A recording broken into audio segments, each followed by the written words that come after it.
سلام، من محمد رضا بهرامی هستم و اینجا پادکست سیزیفه. توی این قسمت میخوایم به یه سوال مهم جواب بدیم. سوالی که خود من بارها شنیدم، شاید شما هم حداقل یه بار از اطرافیانتون شنیدید یا اینکه اصلا سوال خودتونه. مگه با حرف زدن کسی درمان میشه؟ این سوالیه که وقتی به کسی پیشنهاد میکنید بره پیش روان درمانگر، ممکنه از شما بپرسه.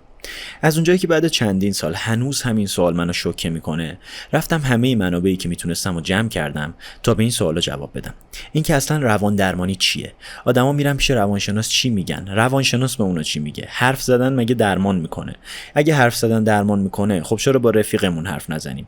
مگه من دیوونه ام که برم پیش روانشناس؟ و همه سوالایی که حداقل برای شما که توی ایران هستین خیلی آشنان. بیاید اول یه نگاه بندازیم ببینیم ما از اول چه دیدی به روان انسان داشتیم. تقریبا توی همه تمدن‌های قدیمی وقتی یکی توهم میزد، اضطراب میگرفت یا حتی افسردگی داشت، میگفتن اینو خدایان نفرین کردن یا جن زده شده. در کل مشکلات روانی مساوی بودن با بلای آسمانی. این وضعیت تا قرون وسطا ادامه داشت. اون موقع هم کسی مشکل روانی چیزی داشت، یا شکنجهش میکردن یا زندانی میکردن، توی جای مخصوص دور از شهر و بقیه نگهشون می‌داشتن و کلاً جامعه یه نگاه خیلی بدی داشت به این افراد. یعنی شما امروز اگه خیلی راحت میگید من افسردگی دارم، زیاد میخوابم، از صدقه سریع یه سری دکتره، وگرنه تو قرون وسطا همچین حرفی میزدید یا نصف روزو میخوابیدین، احتمالاً میگفتن دیوونه این یا توسط شیاطین تسخیر شدین و بلاهای عجیبی سرتون میآوردن. یکی از معروف‌ترین و اولین کسایی که گفت این تغییرات خلق و خوی انسان و در کل مشکلات روانی هم مثل مریضی‌های فیزیکی هستن و قابل درمانن بقراط بود. بقراط گفت این بیماری‌ها هم منشأ طبیعی دارن و احتمالاً قابل درمانن. بعد از اون هم تا قرن‌ها افراد دیگه‌ای هم بیشتر این دیدگاه رو رشد دادن، ولی در کل تا یه مدت خیلی طولانی روان انسان یک علامت سوال بزرگ بود و علم پر از سوال بی جواب راجع به ذهن انسان بود. توی قرن 17 یعنی بعد از رنسانس که اون موقع کالبد شکافی هم خیلی پیشرفت کرده بود، یه آقایی به اسم توماس ویلیس اومد گفت واسه این که رفتار انسان رو درک کنیم باید عملکرد مغزش رو بررسی کنیم و میشه گفت تقریباً از اینجا به بعد مطالعه مغز انسان به یه شاخه جدای پزشکی تبدیل شد.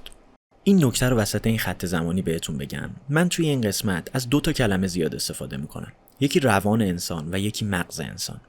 ما امروزه میدونیم که وقتی میگیم یکی یه اختلال روانی داره، این هم میتونه مربوط بشه به الگوهای ذهنیش و اتفاقایی که تو زندگی فرد افتاده و رو روانش تاثیر گذاشته، و هم مربوط میشه به این که مثلا شاید فلان جای مغز فرد آسیبی دیده یا به اندازه کافی رشد نکرده. یعنی هم روانشناسی و علوم وابسته بهش جوابی میدن، هم علومی مثل عصب شناسی و اینا.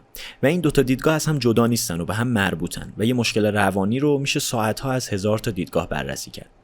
اما اون موقع هنوز به این جوابا نرسیده بودن. واسه همین تا یه مدت طولانی مغز انسان رو مطالعه می‌کردن که به جواب برسن.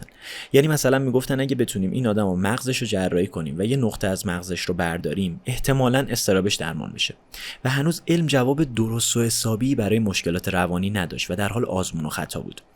حتی تا اواخر قرن 18 هم هنوز خیلی از بیمارای روانی رو با قل و زنجیر نگهداری می‌کردن و به چشم مردم اینا موجودات خطرناکی بودن، تا اینکه یکی به اسم فیلیپ پینل اومد بالاخره این اوضاع رو تغییر داد. پینل اولین کسی بود که زنجیر رو از پای بیمارای روانی باز کرد و به دنیا فهموند که این افراد مجرم نیستن، بلکه فقط بیمارن و باید باهاشون بهتر رفتار بشه. و در کل پینل یه تحول بزرگی ایجاد کرد تو دنیای روانپزشکی که آغاز روانپزشکی مدرن بود. تا قبل از اون با بیمارای روانی به بدترین شکل ممکن رفتار میشد و به شکل یک زائده برای جامعه انسانی بهشون نگاه میکردن. یعنی برای درمانشون ممکن بود بدترین تنبیه‌ها و شکنجه‌ها رو به کار ببرن، ولی پینل معتقد بود که اصلا با اینا باید با مهربونی و احترام رفتار بشه. این کاری که آقای پینل کرد باعث شد تو قرن 19 تو سر تا سر اروپا تعداد خیلی زیادی آسایشگاه‌های روانی ساخته بشه. این آسایشگاه‌ها اول با هدف درمان ساخته شده بودن، ولی تا اواسط قرن 19 این آسایشگاه‌ها و بیمارستان‌های روانی خیلی زیاد شلوغ شده بودن و شده بودن فقط یه جایی برای نگهداری از بیمارا. و این قضیه هم یه بحران بود، هم بقیه کم کم به مؤثر بودن این شیوه درمان شک می‌کردن. یه سری درمان جدید هم به دنیای روانپزشکی اضافه شد. مثلا دکترها آب درمانی تجویز می‌کردن، یا همون جراحی‌های کوچیک روی مغز، داروهای جدیدی به بیمارا میدادن که البته بیشتر حالت مسکن داشتن، یعنی به پیشرفتگی داروهای امروزی نبودن. اما بیشتر این روش‌های درمانی موفقیت چشمگیری نداشتن. تو همین دوره، یعنی وسطای قرن 19، اختلاف بین 2 دیدگاه اصلی در مورد بیماری‌های روانی شکل گرفت. یکی دیدگاه زیستی بود یعنی دقیقاً مطالعه روی مغز انسان و باور به این که منشأ این بیماری‌ها اختلالات مغزی هستند. یکی دیگه هم دیدگاه روانشناختی و اجتماعی بود، یعنی دقیقاً اون دوتا کلمه‌ای که قبل‌تر گفتم، مغز و روان. قرن 19 اوج اختلاف نظر بین طرفدارای این دوتا دیدگاه بود. یه سری دکتر و دانشمند بودن که معتقد بودن فقط باید روی مغز و اختلالاش تمرکز کرد و همه جوابایی که می‌خوایم اونجان، و یه سری دیگه میگفتن که نه آقا، این مشکلات روانی دلایل دیگه‌ای هم دارن و فقط به مغز محدود نمیشن. این اختلاف نظرها از یه جهت هم خوب بود، چون علم داشت از هر دو طرف پیشرفت می‌کرد و هر روز به جوابای بیشتری می‌رسید. توی همین سالها بعضی پزشکا با بیمارهایی روبرو شدن که هیچ آسیب جسمی مشخصی نداشتن، اما علائم واقعی و شدیدی رو تجربه می‌کردن. علم امروزی که ما در اختیار داریم به ما نشون میده که رابطه ذهن با جسم چقدر درهم تنیده است، ولی اون موقع این هنوز مشخص نشده بود و یه سری بیمار می اومدن که مثلا دچار فلج موقت می شدن، ولی دکترها هیچ دلیل جسمانی براش پیدا نمی‌کردن. یا حمله های عصبی داشتن که این امروزه اسمش حمله عصبیه. شما تصور کنید اون موقع یکی برای مثال پنیک اتک میگرفته، ولی عملکرد جسم و مغزش رو که بررسی میکردن میدیدن هیچی نیست و براشون خیلی عجیب بوده. همین قضیه هم باعث شد بعضی از پزشکا کم کم به این فکر بیفتن که شاید برای فهمیدن این بیماری ها فقط نگاه کردن به مغز کافی نباشه و شاید باید بیشتر به بیمار گوش داد. شاید تجربه ها و داستان زندگی بیمار یه ربطی به این مشکلات داشته باشن. پزشکایی مثل شارکو، ژانه و بعدتر بروئر هر کدوم از یه زاویه این مسیر رو جلو بردن، مسیری که در نهایت هم فروید واردش شد و ایده‌ای رو مطرح کرد که اون زمان برای خیلی عجیب به نظر می رسید. اون ایده هم این بود: شاید خود گفتگو بخشی از درمان باشه. اسم زیگموند فروید رو حداقل یک بار شنیدید و مطمئناً کارهایی که کرد خیلی تاثیرگذار و مهم بودن و من حتما یه اپیزود جدا برای فروید درست میکنم، ولی اینجا فقط خیلی مختصر و ساده میخوام راجبش صحبت کنیم. اما این ایده گفتگو از کجا اومد؟ حدوداً توی سال 1880 جوزف فروئر یه بیماری داشت به اسم برتا پاپنهایم. پرونده این بیمار که با نام مستعار آنا او شناخته میشه یکی از معروف‌ترین پرونده‌های تاریخ روانپزشکیه. این خانم آنا او توی 21 سالگی پدرش به شدت مریض میشه و بعد از چند ماه میمیره. بعد از مرگ پدرش علائم عجیبی از خودش نشون میده. یهو دست راستش فلج میشده، پاهاش فلج میشدن. این خانم اصالتا آلمانی بوده و دکترها یهو میدیدن این کلا نمیتونه به زبون آلمانی صحبت بکنه، فقط انگلیسی صحبت میکرده. توهم میزده، مشکل بینایی پیدا میکرده و با همه این علائم دکترها هیچ آسیب مغزی یا مشکل جسمانی براش پیدا نمیکردن. اینجا جوزف فروئر یه چیز عجیبی فهمید وقتایی که بیمار میاد از خاطرات تلخش صحبت میکنه و گریه میکنه، یه سری از علائمش موقتاً حذف میشن. خود بیمار بعدها اسم این جلسات رو گذاشت تاکینگ کیور، یعنی درمان با گفتگو. بروئر این پرونده رو بعداً با فروید هم در جریان گذاشت و یه مدت با هم روش مطالعه کردن و فروید هم تحت تاثیر این پرونده این سوال رو جدی گرفت که نکنه حرف زدن با بیمار بخشی از درمانه. اینجا یه نکته خیلی مهم وجود داره که معمولاً بهش اشاره نمیشه. این خانم آنا او درمان نشد. بعدها که پرونده‌های پزشکیش رو بررسی می‌کردن، دوباره تو بیمارستان‌های دیگه بستری شده بود و حتی یه مدتی مورفین مصرف می‌کرد. یعنی این پرونده آنا او دلیل بر کارایی درمان با گفتگو نیست. همینجا میخوام یه جواب دم دستی بهتون بدم. صرف حرف زدن شما رو درمان نمی‌کنه. جلوتر کامل‌تر می‌کنم این گفته رو. فروید معتقد بود بخش بزرگی از رفتار و احساسات ما تحت تاثیر فرایندهای ناهوشیاری قرار داره که خودمون ازشون خبر نداریم، یعنی همون مفهوم ناخودآگاه که شاید زیاد شنیده باشید. بعد از فروید هم این ایده ها و دیدگاه های مختلف راجع به روان انسان ادامه داشتن. با کلی بالا پایین و تغییرات و تکامل که واقعا گفتنشون ساعت ها طول میکشه، رسیدیم به علم امروزی که در اختیار داریم. رفتار درمانی به وجود اومد، شناخت درمانی، درمان های شناختی رفتاری یا همون CBT، درمان هایی مثل ACT، DBT و کلی از این اسمایی که امروز داریم. یعنی چیزی که امروز ما به اسم روان درمانی میشناسیم حاصل بیش از 100 سال آزمون و خطا و پژوهش و اصلاحه. مهمه بدونیم روانشناسی که امروز در اختیار داریم شاید خیلی متفاوت‌تر از اون چیزیه که خود فروید میگفت، ولی اهمیت فروید این بود که این نظام رو یه جورایی پایه‌ریزی کرد که چقدر تربیت و دوران کودکی بیمار میتونه مؤثر باشه و چقدر باید به داستان زندگی بیمار توجه کرد. یه جمله‌ای من خودم چند وقت پیش خوندم که به نظرم خیلی درست بود. میگفت مهمترین چیزی که فروید به ما فهموند این بود که همیشه مقدار زیادی از گذشته و مقدار خیلی کمی از آینده تعیین کننده است.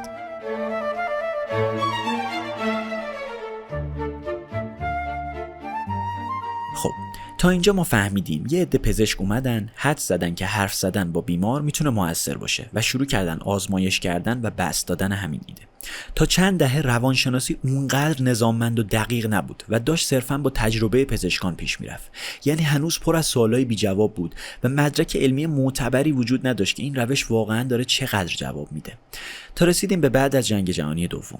میلیون‌ها سرباز با انواع و اقسام مشکلات روانی برگشتن به خونه و دیگه جامعه علمی خیلی جدی‌تر به دنبال این افتاد که بالاخره کدوم درمان جواب میده. سال 1952 یه آقایی به اسم هانس آیزنک اومد یه مقاله‌ای منتشر کرد که مثل بمب صدا کرد. توی مقاله اومد ادعا کرد که روان درمانی تقریباً هیچ اثری نداره. اون موقع فضای دنیای روانشناسی اینجوری بود که هر دکتری میگفت روش من جواب میده. فروید و دوستاش میگفتن روانکاوی خیلی موثره، مخالفاشون میگفتن که نه آقا فلان روش موثرتره. نکته اینه که هیچ داده آماری درست درمانی وجود نداشت که بگه این روش انقدر تاثیرگذاره و در کل این روان درمانی داره جواب میده یا نه. و این دکتر آیزنک توی یه جایی از مقالش میگه حدود 2/3 بیماران حتی اگر هیچ درمانی هم نگیرند بعد از مدتی بهتر میشوند. بنابراین شواهد کافی وجود ندارد که روان درمانی از بهبود طبیعی بهتر باشد. این ادعا جامعه روانپزشکی رو تو شوک فرو برد و تقریبا همه به جنب و جوش افتادن و کلی پژوهش و آزمایش جدید انجام شد که ببینن روان درمانی واقعا اثر داره یا نداره. تا اینکه سال 1977 دو تا پژوهشگر به اسم جینگلس و مری اسمیت اومدن اولین متاآنالیسیس بزرگ روان درمانی رو منتشر کردن. متاآنالیسیس تقریبا یعنی تحلیل ها، یعنی کلی پژوهش وجود داشت که تو هر کدوم چیزای مختلفی گفته شده بود. یکی گفته بود مثلا این روش درمانی روی هیستری جواب داده، اون یکی گفته بود این یکی روش درمانی روی افسردگی جواب نداده و اینا. و وقتی 100 تا پژوهش نتایج متفاوتی دارن، بهترین راه اینه که همشون رو کنار هم بررسی کنیم تا به یه تصویر کلی برسیم. این دو نفر اومدن هر چی پژوهش روان درمانی میتونستن جمع کردن و همه رو با هم تحلیل کردن و بالاخره یه داده آماری قابل اتکا به جامعه پزشکی ارائه دادن. و نتیجه این پژوهش به صورت خلاصه شد این: در مجموع افرادی که روان درمانی دریافت کرده بودند به طور معناداری بهتر از کسانی بودند که هیچ درمانی نگرفته بودند. و از اینجا به بعد با اینکه هنوز اما اگر خیلی وجود داشت، دیگه اثرگذاری روان درمانی تو حاله ای از ابهام نبود تا همین امروز. اینجا یه سوال پیش میاد، یعنی اگه من همین الان برم پیش روان درمانگر مطمئناً همه مشکلاتی که دارم درمان میشه؟ جواب اینه که نه، به این قطعیت نمیشه گفت. امروز مشکلات روانی خیلی زیادی طبقه بندی شدن و اطلاعات خیلی زیاد و ارزشمندی در مورد روان انسان در اختیار داریم. امروز خیلی از بیماری ها یا مشکلات روانی کوچیک و بزرگ تو سر تا سر دنیا خیلی راحت تر از گذشته درمان میشن و احتمال اینکه مشکلات روانی شما رو اولین تراپیستی که بهش مراجعه میکنید بتونه حل بکنه کم نیست. اما هنوز هم روان انسان کلی نقطه تاریک داره که علم نتونسته بهش جواب بده. به طور کلی علم امروزی با کلی مدارک قابل استناد معتقده که روان درمانی در کل مؤثره، ولی خب نه همیشه، نه برای همه، نه با هر درمانگری، نه با هر روشی و در کل اما و اگر هنوز توش هست. و اگر از کسایی که تجربه تراپی دارن مثل خود من اینو بپرسید، معمولا جواب اینه که چند تا روش درمانی و چند تا تراپیست رو امتحان کردن تا بالاخره به تراپیست یا روش درمانی رسیدن که براشون موثرتر از بقیه بوده. حالا یه سوال دیگه، مگه من دیوونه‌ام که برم پیش روانشناس؟ اگه 200 سال قبل یه سر به بیمارستان‌های روانی می‌زدین، احتمالاً بیمارایی با اختلالات شدید روانی رو می‌دیدید. بیمارایی که توهم‌های شدیدی داشتن و تو واقعیت‌های خیالی زندگی می‌کردن. بیمارهای چند شخصیتی و بیمارایی که با دیدنشون شاید می‌ترسیدید. ولی اگه امروز برید مطب روانشناس، احتمالاً مدیر عامل یه شرکتی کنارتون نشسته و منتظر نوبتشه، یا یه نوجوان ساده و ساکت که میخواد راجع به آینده شغلیش با درمانگر صحبت بکنه. شاید یه آقا و خانومی رو ببینید که برای مشاوره طلاق مراجعه کردن. مؤسسه ملی سلامت روان آمریکا توی سال 2023 یه آماری منتشر کرد که نشون میده از هر 59 میلیون بزرگسال آمریکایی که توی یک سال دچار اختلالات روانی میشن، فقط حدود 15 میلیون نفر اختلال شدید دارن. یعنی اکثریت افراد مشکلات روانی شایع‌تری رو تجربه میکنن، نه اون تصویری که معمولاً از دیوونگی تو ذهنمون داریم. امروز روانشناسی دیگه از صرف درمان دیوانگی و مشکلات حاد تبدیل شده به یه مکتب برای کاهش رنج‌های بشری. آدما برای موضوعات مختلفی به درمانگر مراجعه میکنن، مثل اضطراب، افسردگی، وسواس، مشکلات رابطه، حتی برای رشد فردی. باشگاه‌های ورزشی بزرگ تو کادر فنیشون همیشه یک یا چند تا روانشناس خوب دارن. امروزه دیگه حتما نباید دچار توهم‌های شدید بشید تا برید پیش درمانگر. شما میتونید حتی برای اینکه کیفیت خوابتون بهتر بشه به درمانگر مراجعه بکنید. پس این سوال که مگه من دیوونه‌ام برم پیش روانشناس مال امروز نیست. اگه شما یک کشاورز ساده تو قرون وسطا بودید این سوالتون درست بود، ولی امروزه مراجعه به درمانگر هیچ ربطی به مشکلات شدید روانی نداره و واسه مشکلات خیلی دم دستی هم میتونید از روانشناس کمک بگیرید. اما روان درمانگر چطوری به شما کمک میکنه؟ سوالی که خیلیا دارن اینه که اصلا نمیدونن برم به روانشناس چی بگم یا اصلا روانشناس به مراجعه چی میگه. اینجا یه اشتباه خیلی رایج وجود داره.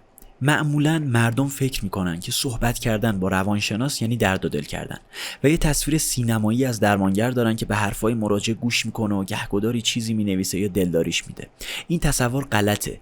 چیزی که تو فیلم‌ها از جلسات درمانی دیدین رو بریزین دور. صحبت کردن با درمانگر و درد و دل کردن با دوستتون زمین تا آسمون فرق دارن. روان درمانی امروز خیلی هم متنوع‌تر از تصویری که از روانکاوی قدیمی داریم. تصویری که مراجع روی یه مبل میخوابه و درمانگر فقط از دوران کودکیش سوال میکنه. در کل امروزه مکاتب و روش‌های درمانی خیلی زیادی داریم که من سعی میکنم یه اپیزودم راجع به این بسازم که کمک بکنه به اینکه به چه درمانگری مراجعه کنیم تا بهتر کمکمون بکنه. ولی در کل درمانگر شما قرار نیست نصیحتتون بکنه. قرار نیست به جای شما تصمیم بگیره. بهتون نسخه آماده نمیده. نه شما رو قضاوت میکنه، نه آدمای توی داستانتون رو. بهتون نمیگه مقصر کیه. زندگیتون رو مدیریت نمیکنه و همه این تصورها اشتباهه. حتی این تصور که درمانگر قرار شما رو خوشحال‌تر بکنه هم غلطه. اصلا خیلی وقتا درمانگر باید بتونه شما رو ناراحت کنه تا به درمان نزدیک‌تر بشید. درمانگر به شما کمک میکنه تا الگوهای رفتاری خودتون رو پیدا بکنید. احساساتتون و مدل فکری خودتون رو بشناسید. ریشه واقعی مشکلاتتون رو پیدا کنید تا بتونید اونا رو تغییر بدید. در واقع یه درمانگر خوب هیچ وقت جواب آماده‌ای برای شما نداره. اتفاقا درمانگر خوب کسیه که سوالهای درستی ازتون میپرسه و باعث میشه شما به اون سوالها فکر کنید و فکر کردن به همین سوالهاست که آروم آروم الگوهای فکری و رفتاری شما رو تغییر میده و باعث میشه به درمان نزدیک‌تر شید. پس در جواب این سوال که مگه با حرف زدن میشه درمان شد، باید بگیم بله میشه، ولی نه هر حرف زدنی. حرف زدن با درمانگر یه مکالمه نظام‌بندی شده و تخصصیه. درمانگر برای اینکه بتونه فقط با مراجع صحبت بکنه، برای اینکه بدونه کی صحبت مراجع رو قطع کنه، چه زمانی سوال بپرسه، چه سوالی بپرسه، چه جوابی بده و چه زمانی فقط گوش کنه و همه اینا سالها تحصیل کرده و آموزش دیده. پس حرف زدن شما رو درمان میکنه، ولی حرف زدن با درمانگر، نه درد و دل با دوستتون.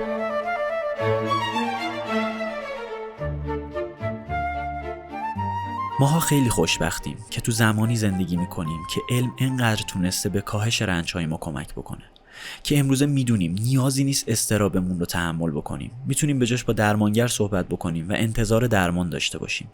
امروز میتونیم از روان درمانی کمک بگیریم و هزاران هزار درد و رنجی که شاید سالها قبل اصلا فکر نمی‌کردیم راه چاره‌ای براشون وجود داشته باشه رو درمانشون کنیم. پس اگه هنوز مراجعه به روانشناس از دید شما یه ننگه یا فکر میکنید کسایی که به روانشناس مراجعه میکنن حتما مشکل روانی خاصی دارن، بهتره اینجا یکم بیشتر فکر بکنید. مطمئنا این دید مختص به این جغرافیا نیست و هنوز حتی تو کشورهای پیشرفته هم کسایی پیدا میشن که این دید رو به روان درمانی داشته باشن، ولی میتونیم با قاطعیت بگیم این طرز تفکر منسوخه و شاید یه خورده جهان سومیه. من همه منابعی که ازشون استفاده کردم تا این اطلاعات رو به شما بدم توی کانال تلگراممون که آیدیش دقیقاً همینه، یعنی sisyphus_podcast قرار دادم. ولی در آخر یه حرفی دارم که جدا از همه این منابع علمیه. همه ما توی اطرافیانمون حداقل یکی رو داریم که شاید حتی از نزدیکترینامون باشن و خیلی دوستشون داریم، ولی ناخواسته به ما و روانمون خیلی آسیب رسوندن و ما همیشه به این فکر میکردیم که اگه این آدم فقط چند جلسه با یه روان درمانگر صحبت میکرد چقدر اوضاع خودش حداقل بهتر میشد و کمتر رنج میکشید. اینکه همه آدما باید به درمانگر مراجعه بکنن یه جمله کاملا غلطه و هیچ وقت علم این حرفو نزده و نمیزنه. ولی من از شما میخوام برای یه بارم که شده به این فکر نکنید که منم جز اون دستم که نیازی به روان درمانی ندارم.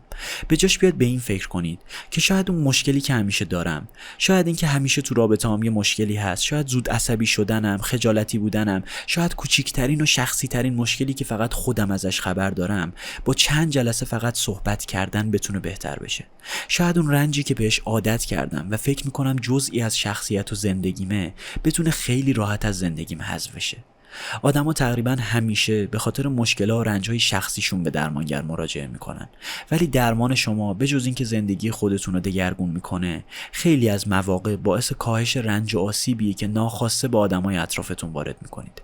پس حداقل به خاطر آدمایی که دوستشون دارید یه بار دیگه از یه زاویه دیگه به این موضوع نگاه کنید. در آخر این اپیزود ازتون میخوام اگر تجربه روان درمانی دارید برامون بنویسید تا یه کمکی هم به بقیه بشه. موفق باشید.